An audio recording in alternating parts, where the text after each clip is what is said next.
Hello प्यारे दोस्तों, हम लोग बात कर रहे हैं cell the unit of life chapter की, जिसमें मैंने ऑलरेडी आप लोगों को 2 लेक्चर दे दिया है। मैं आशा करता हूं कि आप लोगों को सारे लेक्चर्स जरूर पसंद आए होंगे। उन 2 लेक्चर्स में मैंने पहले वाले लेक्चर में आप लोगों को बेसिक चीजों के बारे में बताया है, सेल के बेसिक जानकारियां दी हैं, और सेकेंड लेक्चर में हम लोगों ने फोकस किया है सेल मेम्ब्रेन के बारे में। सेल मेम्ब्रेन एक ऐसा टॉपिक होता है जो कि नीट एंट्रेंस एग्जाम का एक चहेता टॉपिक होता है। वहां से क्वेश्चन आने की संभावनाएं ज्यादा रहती हैं, इसीलिए आप लोग मेक श्योर करिए कि पिछले लेक्चर्स को आप जरूर अटेंड करते रहिए। ठीक, तभी आप नए लेक्चर्स को अटेंड कीजिए, क्योंकि कुछ कॉन्सेप्ट वहां से जुड़े रहते हैं, पिछले लेक्चर से जुड़े रहते हैं। ठीक है ना। तो आज के लेक्चर में हम लोग चर्चा करने जा रहे हैं। कल के लेक्चर में हम लोगों ने बात किया था तीनों इन्वेलप के बारे में, जो सेल का इन्वेलप होता है प्रोकैरियोटिक सेल में। जैसे हम बात कर लेते हैं ग्लाइकोकाइलिक्स, सेल वॉल और सेल मेम्ब्रेन, इसकी चर्चा हम लोगों ने कल किया था। आज की कक्षा में हम लोग चर्चा करने जा रहे हैं ये जो सेल का सरफेस स्ट्रक्चर होता है, प्रोकैरियोटिक सेल के सरफेस स्ट्रक्चर के बारे में हम लोग चर्चा करने वाले हैं। प्रोकैरियोटिक सेल का सरफेस स्ट्रक्चर ये होते हैं, ये 3 पार्ट प्रोकैरियोटिक सेल का सरफेस स्ट्रक्चर है। इसको बोलते हैं सरफेस स्ट्रक्चर।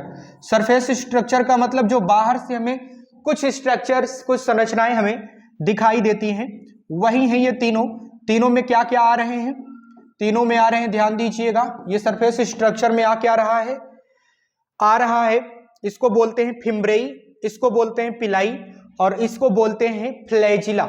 ठीक है ना। फिम्ब्रेई का मतलब होता है पश्चमाभ, और इसको बोलते हैं नहीं, इसका मतलब होता है रोमाभ, इसका मतलब होता है पश्चमाभ, और इसका मतलब होता है कशाभिका। ठीक है। तो जो हम लोग सरफेस स्ट्रक्चर पढ़ने जा रहे हैं प्रोकैरियोटिक सेल के, इसको बोलते हो आप फिम्ब्रेई। क्या बोलते हो? फिम्ब्रेई बोलते हो। इसको आप पिलाई बोलते हो। यही पिलाई आगे चल के प्रिमिटिव सेक्सुअल रिप्रोडक्शन करेगा। ठीक है ना। प्रोकैरियोटिक सेल में प्रिमिटिव सेक्सुअल रिप्रोडक्शन पिलाई के थ्रू ही होता है। और ये जो होता है इसको फ्लैजिला बोलते हैं। फ्लैजिला को हिंदी में कशाभिका बोला जाता है। इसका काम होता है कि एक्वस मीडियम में अगर प्रोकैरियोटिक सेल है तो उसमें लोकोमोशन शो करना। ठीक है ना। उसको मोटाइल करना। एक्वस मीडियम में फ्लैजिला लोकोमोशन शो करता है अगर किसी बैक्टीरिया में प्रेजेंट है, प्रोकैरियोटिक सेल में प्रेजेंट है। तो आज हम लोगों की चर्चा होने जा रही सरफेस स्ट्रक्चर। हम लोग चर्चा कर लेंगे न्यूक्लियोइड के बारे में, हम लोग चर्चा कर लेंगे प्लाज्मिड डीएनए के बारे में, इसके राइबोसोम, जितने भी पार्ट इसके बच गए हैं, कौन कौन से पार्ट बचे हैं। देखो, एक बार मैं आप लोगों को बता देता हूं कि हम लोगों ने डिस्कस क्या कर लिया। हम लोगों ने सेल एनवेलप के बारे में पढ़ा। सेल एनवेलप में पहले हमने पढ़ा था ग्लाइकोकाइलिक्स, जो कि आउटर मोस्ट लेयर होती है। सबसे पहले तो यही हम लोगों ने पढ़ा था, इसको ग्लाइकोकाइलिक्स बोला जाता है। ठीक है। और फिर हम लोगों ने सेल वॉल पढ़ा था सेल एनवेलप में, इसको सेल वॉल बोला जाता है, कोशिका भित्ति आप बोलते हो। ये ग्रीन वाला पार्ट होता है, इसको बोलते हैं सेल मेम्ब्रेन, बोले तो कोशिका झिल्ली। इसके बारे में हम लोगों ने चर्चा कर लिया है पिछले लेक्चर में। अगर आप लोगों ने पिछले लेक्चर्स को नहीं अटेंड किया है, ठीक है, दोनों लेक्चर्स को जरूर अटेंड कीजिएगा। यानी कि जो प्रीवियस लेक्चर हुआ था, सेकंड लेक्चर, उसमें हमने इसकी चर्चा डिटेल में की है। ठीक, तो सेल एनवेलप के बारे में हमने चर्चा की है। आज हम लोग सरफेस स्ट्रक्चर पढ़ेंगे और अंदर के जो पार्ट रह गए हैं, चाहे ये हम बात करें न्यूक्लियोइड की, जो कि इसका मेन डीएनए होता है। ठीक है, चाहे हम न्यूक्लियोइड की बात करें, चाहे हम न्यूक्लियोइड की बात करें जो मेन डीएनए होता है, या फिर हम लोग बात करें इसमें इन राइबोसोम्स की, इसकी हम लोग चर्चा कर लेंगे आज। ठीक है, राइबोसोम्स की कर लेंगे। और हम लोग कर लेंगे चर्चा, ये इसको बोलते हैं हम लोग प्लाज्मिड डीएनए। ये प्लाज्मिड डीएनए होता है, गोला जो डीएनए दिख रहा है, गोला गोला, ये प्लाज्मिड डीएनए होता है। प्रोकैरियोटिक सेल में 2 तरह के डीएनए होते हैं।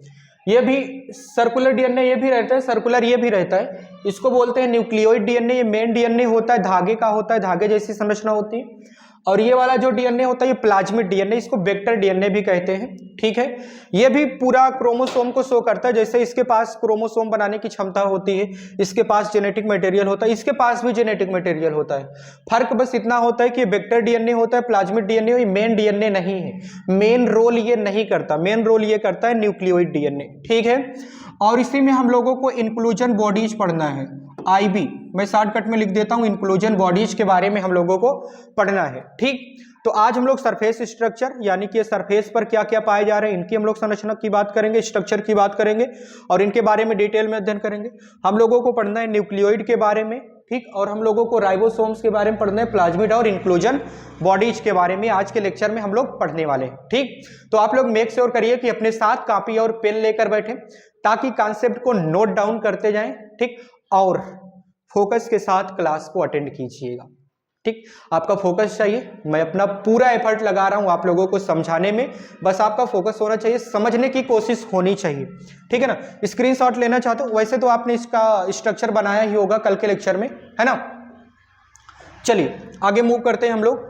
ठीक, हम लोग आज पहले बात करेंगे फ्लैजिला के बारे में। किसके बारे में? फ्लैजिला के बारे में बात करेंगे।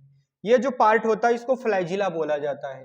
फ्लैजिला, फ्लैजिला अगर किसी प्रोकैरियोटिक सेल में प्रेजेंट है तो प्रोकैरियोटिक सेल मोटाइल होगा, लोकोमोशन करेगा, गतिशील होगा, वो भी एक्वस मीडियम में, जलीय माध्यम में।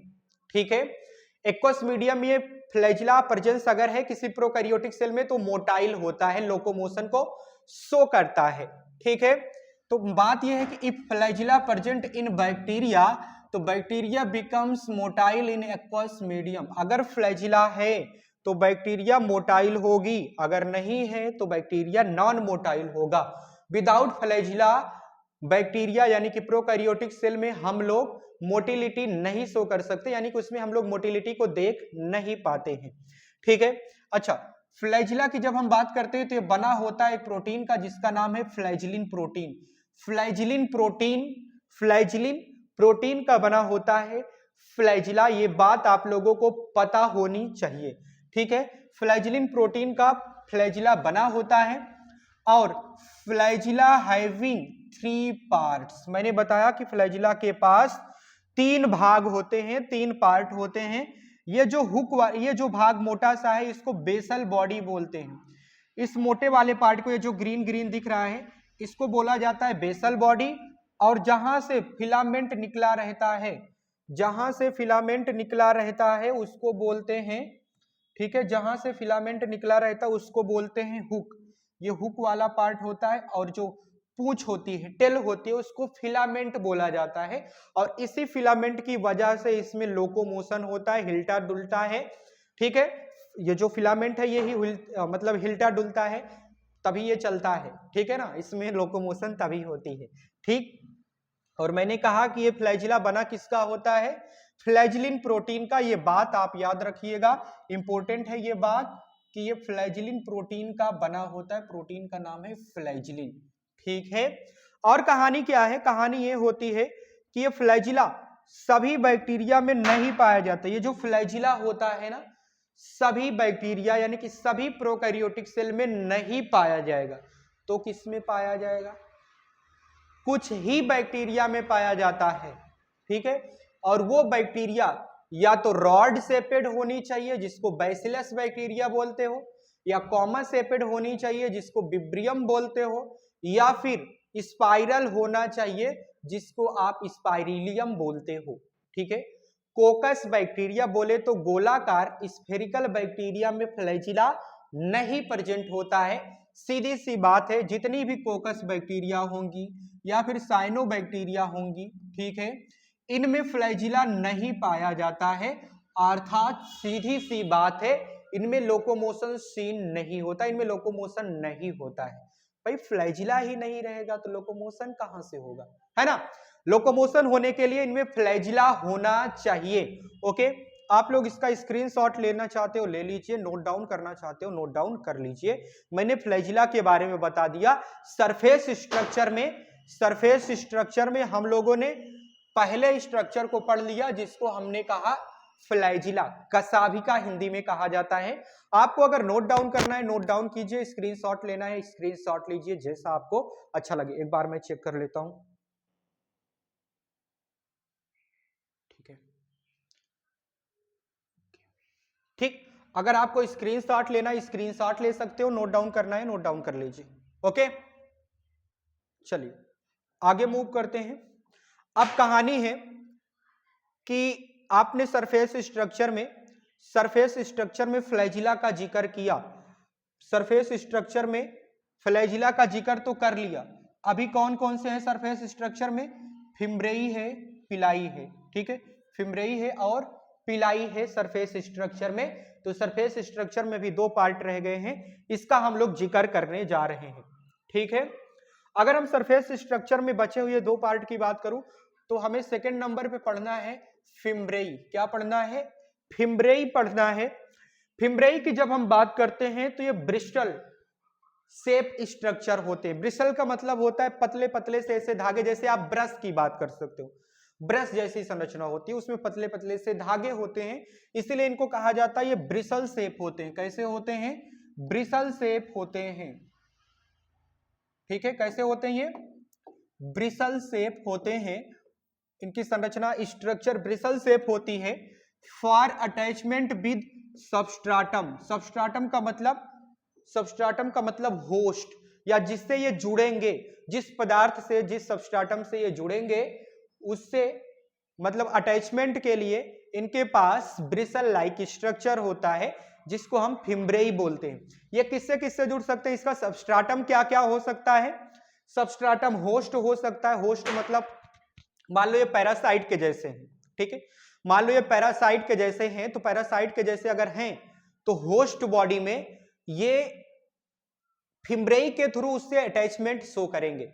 होस्ट बॉडी मान लो मैं हूं, ठीक है, मेरे अगर आंत में, मेरे इंटेस्टाइन में बैक्टीरियाज हैं, तो बैक्टीरिया जो हैं अपने ब्रिसल से, अपने फिम्ब्रेई से हमारे इंटेस्टाइन में अटैच्ड रहती हैं, ठीक है, उसी से जुड़े रहते हैं। ये जुड़ने के काम में आता है होस्ट बॉडी से। और ये रॉक से भी, यानी कि चट्टानों से भी, ठीक है, जुड़े रहते हैं, चिपके रहते हैं। समझ पा रहे हो ना? तो सीधा सा मतलब है कि जो फिम्ब्रेई होता है इनको अटैचमेंट प्रोवाइड करता है। क्या करता है? अटैचमेंट प्रोवाइड करता है फॉर सबस्ट्राटम, सॉरी विद सबस्ट्राटम। किससे? सबस्ट्राटम से इनको अटैचमेंट प्रोवाइड करता है, ठीक। आगे हम बात करते हैं थर्ड नंबर पे सरफेस स्ट्रक्चर, जिसको आप पिलाई बोलते हो, ठीक है। पिलाई की जब हम बात करते हैं, ठीक, या फिर इसको हम लोग रसांकुर बोलते हैं, रसांकुर नहीं, रसांकुर तो नहीं कहा जा सकता इसको, हम लोग क्या बोल सकते हैं? पछमाभ बोलते हैं, ठीक है। जब हम पिलाई की बात करें, हिंदी में पछमाभ ही बोला जाता है, ओके, ठीक है। मैं हिंदी भी बता दे रहा हूं साथ के साथ ताकि आप लोगों को दिक्कत ना हो, ठीक है ना। जब हम पिलाई की बात करते हैं तो पिलाई टिब्यूलर स्ट्रक्चर होता है। कैसा स्ट्रक्चर होता है? टिब्यूलर, ट्यूब के जैसी इसकी स्ट्रक्चर होती है, नलिका के जैसी स्ट्रक्चर होती है।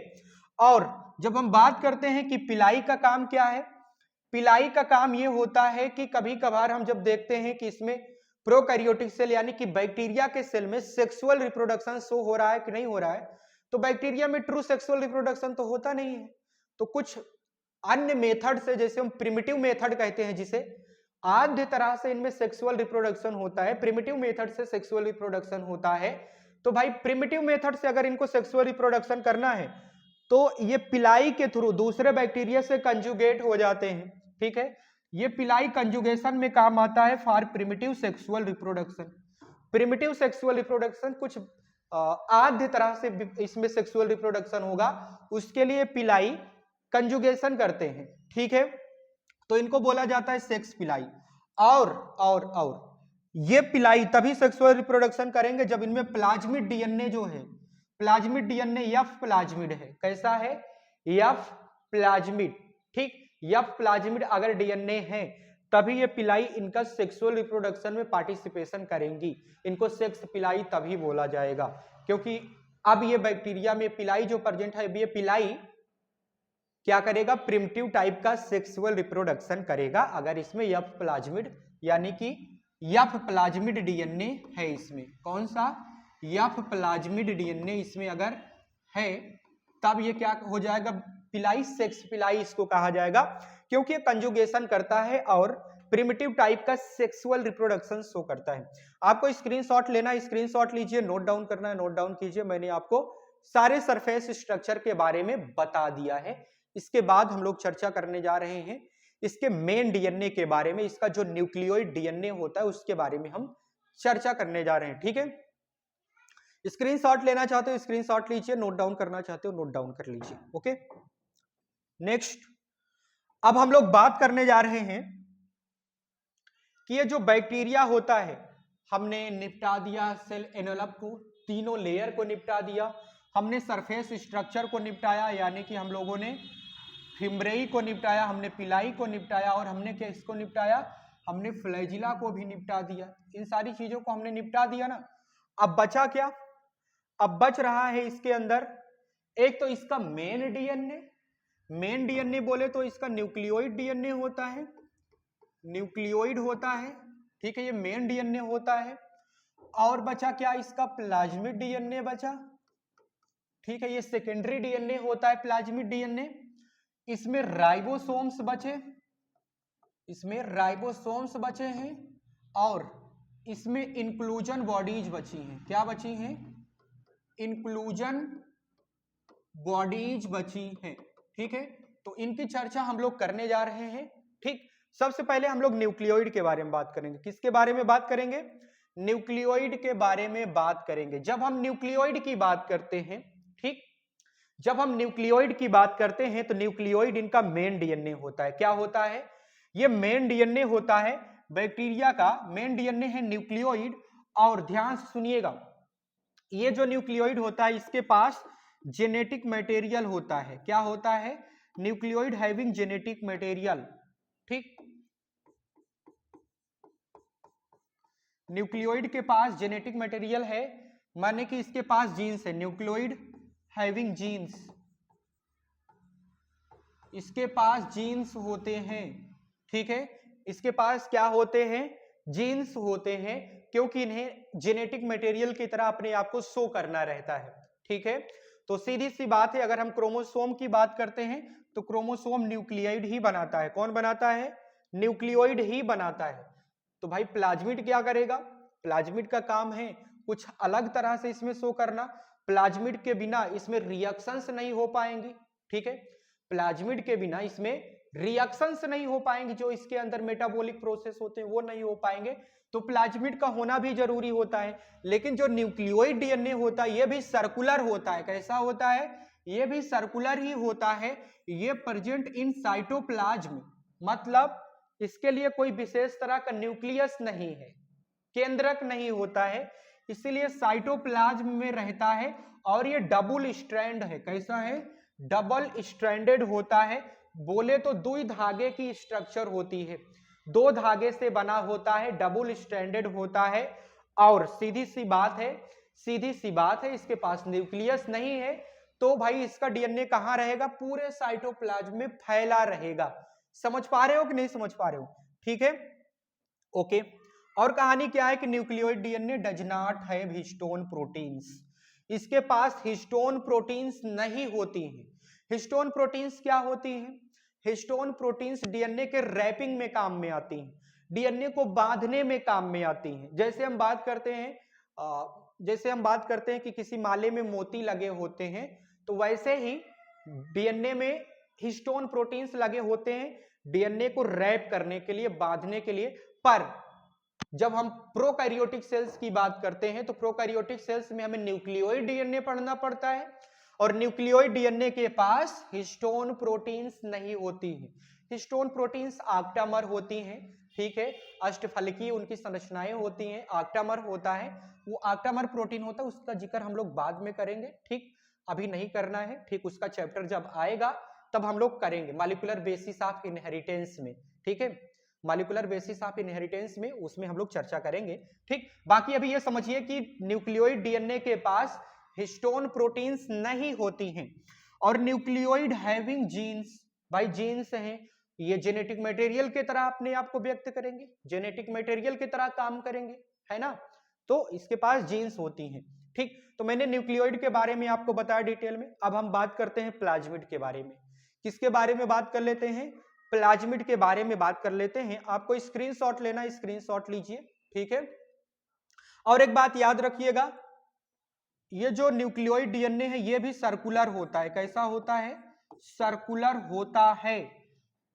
प्लाज्मिड भी सर्कुलर है, न्यूक्लियोइड डीएनए भी सर्कुलर है, इससे तुम्हें कोई लेना देना नहीं है। लेकिन जो न्यूक्लियोइड डीएनए होता है ये मेन डीएनए होता है, ये पूरे जेनेटिक इंफॉर्मेशन को स्टोर करके रखता है प्रोकैरियोटिक सेल में, ठीक है ना, और साइटोप्लाज्म में रहता है। इसके लिए विशेष तरह के मेम्ब्रेन बाउंड स्ट्रक्चर नहीं होता, यानी कि न्यूक्लियस नहीं होता, इसीलिए पूरे साइटोप्लाज्म में तैरता रहता है। ओके, ले लिए स्क्रीनशॉट, ठीक है, आगे बढ़ते हैं। अब हम लोग चर्चा कर लेते हैं प्लाज्मिड की। किसकी बात कर लेते हैं? प्लाज्मिड की बात कर लेते हैं। प्लाज्मिड की जब हमने बात किया तो ध्यान दीजिएगा, थोड़ा सा मुझे बनाना पड़ेगा फिर से, माना कि ये बैक्टीरिया है,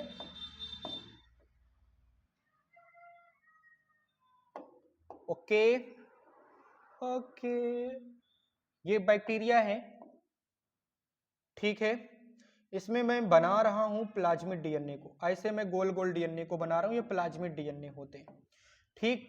और इसी में मैं बना दे रहा हूं इंक्लूजन बॉडीज को, इसी में मैं बना दे रहा हूं राइबोसोम्स को, ठीक है ना।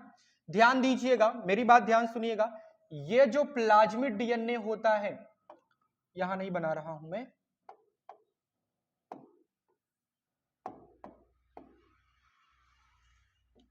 ये जो प्लाज्मिड डीएनए होता है, प्लाज्मिड कैसा होता है? प्लाज्मिड इसका सर्कुलर डीएनए है, देखो वो भी सर्कुलर था, ये भी सर्कुलर है, सर्कुलर तो ये भी है, ये भी डबल स्ट्रैंड होता है, कैसा होता है? डबल स्ट्रैंड होता है। और एक बात ध्यान दीजिएगा, एक बात ध्यान दीजिएगा, ये मेन डीएनए नहीं है, ये मेन डीएनए नहीं होता है। और ध्यान दीजिएगा, जब हम इसकी बात करते हैं, सर्कुलर होता है, डबल स्टैंडर्ड होता है, क्रोमोजोमल भी होता है, ये भी क्रोमोजोमल होता है। और ये काम क्या करता है? इसका काम है, इसका जेनेटिक इंफॉर्मेशन को स्टोर करने का काम नहीं होता है प्लाज्मिड डीएनए का, वो तो काम न्यूक्लियोइड का था। इसका काम क्या है? Provide resistant to bacteria against antibiotic, जो प्रतिजैविक औषधियां होती हैं या प्रतिजैविक केमिकल होते हैं, एंटीबायोटिक जो होते हैं, उनके अगेंस्ट इनको रेजिस्टेंस प्रोवाइड करते हैं, ठीक है, मतलब इनको रेजिस्टेंस देगा कि ये एंटीबायोटिक के अगेंस्ट लड़ सके, इन पर एंटीबायोटिक का कोई प्रभाव नहीं पड़ने देता है। मतलब ऐसा नहीं है कि प्रोकैरियोटिक सेल में एंटीबायोटिक का प्रभाव नहीं पड़ता, पड़ता है, पर इनको कुछ हद तक एंटीबायोटिक के प्रति इनको रेजिस्टेंस प्रोवाइड करता है, प्रतिरोध प्रोवाइड करता है, ठीक है ना। ओके, आप लोग इसको स्क्रीनशॉट लीजिए या नोट डाउन कीजिए। अच्छा, मैंने अभी यहाँ पे इंक्लूजन बॉडी भी लिखा है, इसको भी बता देता हूँ, ध्यान दीजिएगा, यहीं पे मैं लिखा हूं तो यहीं पे बता देता हूं। जब मैं इंक्लूजन बॉडी की बात करूंगा, ये जो इंक्लूजन बॉडीज हैं येलो वाले, ये इंक्लूजन बॉडीज, ये जो इंक्लूजन बॉडीज हैं, ये इंक्लूजन बॉडीज स्टोरेज का काम करते हैं, फॉर स्टोरेज, यानी कि ये स्टोरेज का काम करते हैं, इकट्ठे करते हैं कुछ पदार्थों को। कौन से पदार्थों को इकट्ठे करेंगे? कौन से मतलब मटेरियल को इकट्ठे करते हैं? ये स्टार्च को एकत्रित करते हैं, स्टोरेज में आते हैं, और ये फैट वगैरह के स्टोरेज में आते हैं, ठीक है। मतलब क्या है कि ये भी तो मेम्ब्रेन बाउंड नहीं होते हैं, ये भी मेम्ब्रेन बाउंड नहीं होते हैं, इनके पास मेम्ब्रेन होती नहीं है, ठीक है। विदाउट मेम्ब्रेन ये सेल ऑर्गेनली होती है इंक्लूजन बॉडीज। और ध्यान दीजिएगा, तब भाई कैसे ये इकट्ठे कर लेंगे? सोच रहे होगे इसके पास मेम्ब्रेन नहीं है तो किसमें इकट्ठा करता होगा स्टार्च को और फैट को? तो भाई देखो, कहीं कहीं पर स्टार्च और फैट एकत्रित हो जाते, इकट्ठे हो जाते हैं, तो उन्हीं को इंक्लूजन बॉडीज नाम दे देते हैं। क्या नाम दे देते हैं? इंक्लूजन बॉडीज नाम दे देते हैं। ऐसा नहीं कि ऐसे इंक्लूजन बॉडीज हैं उसमें जाके स्टार्च इकट्ठा हो रहा है या उसमें जाके फैट इकट्ठा हो रहा है, तो ऐसा नहीं होता है। इंक्लूजन बॉडीज उनको नाम दिया जाता है जहां पर फैट और स्टार्च एकत्रित होते रहते हैं, इकट्ठे होते रहते हैं। ओके, लिख लीजिए, स्क्रीनशॉट लीजिए। अच्छा, मैंने तुमको ये भी नहीं बताया, अभी थोड़ा सा बता देता हूं कि ये जो प्लाज्मिड डीएनए होता है सर्कुलर डीएनए होता है, और ये प्लाज्मिड डीएनए वेक्टर डीएनए होता है। कैसा डीएनए होता है? वेक्टर डीएनए होता है। ये जेनेटिक इंजीनियरिंग में काम में आता है, ठीक है। ये कहां पे काम में आएगा? जेनेटिक इंजीनियरिंग में, ठीक है। ओके,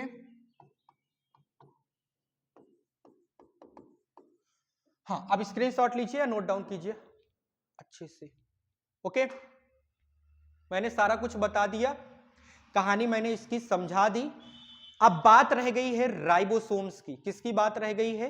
राइबोसोम्स की बात रह गई है, इनकी बात रह गई, इनकी चर्चा हम लोग करने जा रहे हैं। ओके, चलिए आ जाइए जरा। हाँ, अब हम लोग चर्चा करने जा रहे हैं राइबोसोम्स के बारे में। आप लोग विशेष फोकस कीजिएगा इस पार्ट पर, क्योंकि राइबोसोम्स तो प्रोकैरियोटिक सेल में भी पाए जाते हैं, राइबोसोम्स यूकैरियोटिक सेल में भी पाए जाते हैं। विदाउट सेल मेम्ब्रेन, मतलब विदाउट मेम्ब्रेन स्ट्रक्चर होते हैं राइबोसोम, मेम्ब्रेन नहीं पाई जाती है। चाहे तुम प्रोकैरियोटिक सेल में बात करो, चाहे यूकैरियोटिक सेल में बात करो, राइबोसोम के बाहर मेम्ब्रेन नहीं पाई जाती है। ठीक है, अब ध्यान दीजिएगा, कहानी यह है कि राइबोसोम्स 15 से 20 नैनोमीटर साइज के होते हैं। कितने नैनोमीटर का मतलब होता है 10 टू द पावर -9 मीटर। ठीक है, 15 टू 20 नैनोमीटर, कितना 15 टू 20 नैनोमीटर इनका साइज होता है। और ये विदाउट मेम्ब्रेन सेल ऑर्गेनली होती हैं। क्या होती हैं? विदाउट मेम्ब्रेन सेल ऑर्गेनली होती हैं राइबोसोम्स। ठीक है, अच्छा, जब हम राइबोसोम्स की बात करते हैं, किसकी बात करते हैं? राइबोसोम्स की बात करते हैं, तो ध्यान दीजिएगा, ये जो राइबोसोम्स होते हैं ना, मेरी बात ध्यान सुनिएगा, जब हम प्रोकैरियोटिक सेल की बात करेंगे, किसकी बात करेंगे? प्रोकैरियोटिक सेल की बात करते हैं। ठीक है, तो इसमें राइबोसोम्स 70 एस के होते हैं। कितने एस के होते हैं? 70 एस के होते हैं। और जब हम बात करते हैं यूकैरियोटिक सेल की, किसकी बात करते हैं? यूकैरियोटिक सेल की बात करते हैं, तो यूकैरियोटिक सेल में 80s के राइबोसोम्स होते हैं। ठीक है, अच्छा, ये 70s और 80s क्या होता है? देखो, जो राइबोसोम्स होते हैं ना, वो कुछ इस तरह से होते हैं, बाइलोब्ड होते हैं। द्विघुंडी की इनकी संरचना होती है, स्ट्रक्चर होती है, बाइलोब्ड स्ट्रक्चर होते हैं। ढंग से बना देता हूं इसको मैं, ऐसे बाइलोब्ड इनकी स्ट्रक्चर होती है। एक बड़ा लोब होता है और एक छोटा लोब होता है। जो छोटा लोब होता है 70s में, वो 30 का होता है, 30 यू का। और जो बड़ा लोब होता है, वो होता है 50s का। 50s नहीं बोल सकते, यू बोलते हैं, यू मतलब यूनिट, इसकी यूनिट है। ठीक है ना, ये होता है 30 यू और ये होता है 50 यू, और ये टोटल होता है 70s। इससे कैलकुलेट मत कर देना कि 80 हो जा रहा है, ऐसा नहीं है। इसके लोब का नाम रखा गया, एक छोटा लोब होता है, एक बड़ा लोब होता है। छोटे लोब को कहा जाता है 30 यू, बड़े लोब को कहा जाता है 50 यू। किसके लिए? 70s राइबोसोम, जो कि प्रोकैरियोटिक सेल्स में पाया जाता है। और जब हम यूकैरियोटिक सेल्स की बात करते हैं, तो यूकैरियोटिक सेल्स में ध्यान दीजिएगा, यूकैरियोटिक सेल्स में मैंने कहा कि 80s राइबोसोम्स पाए जाते हैं। कैसे पाए जाते हैं? 80s राइबोसोम्स पाए जाते हैं। और ध्यान दीजिएगा, जब हम इसके लोब की बात करते हैं, तो ये भी बाइलोब्ड रहता है। ठीक है, इसमें भी एक छोटा लोब और एक बड़ा लोब पाया जाएगा, एक छोटा लोब और एक बड़ा लोब इसमें भी पाया जाएगा।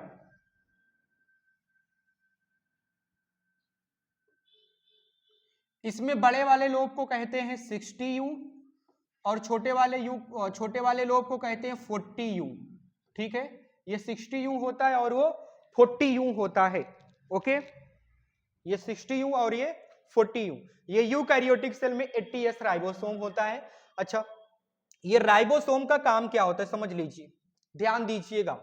राइबोसोम का काम होता है कि आरएनए से प्रोटीन को बनवाए। क्या बनवाए? आरएनए से प्रोटीन को बनवाए राइबोसोम्स। ध्यान दीजिएगा, माना कि हमें दिया गया है डीएनए। ठीक है, डीएनए कुछ इस तरह से हमें दिया गया है, हमें दिया गया है, इसको मैं अलग कर देता हूं, अच्छा रहने दो, यहीं पे समझा देता हूं। डीएनए हमें कुछ इस तरह से दिया गया है। अरे ढंग से बन जाए यार, ऐसे डीएनए थोड़े ना होता है, ऐसे बना देता हूं। क्या मेरे से दुश्मनी है?